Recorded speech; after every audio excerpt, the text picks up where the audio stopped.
हा बघा आपण कांदा गेला राया घेतली आता कांदा घेऊन मुठभर कांदा टाकूया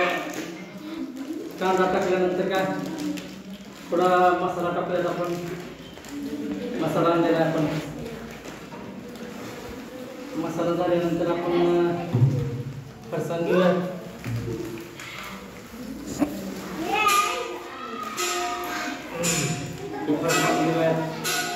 फरसाण झाल्यानंतर आपण शाळेतला थोडा मसाला आहे तो मसाला घ्यायला काय अडचण नाही थोडी कोथिंबीर घ्यायची आता याच्यावरती आपण तिखट पाणी आहे तिखट पाणी ओतूया आपण तिखट पाणी आहे आपलं हे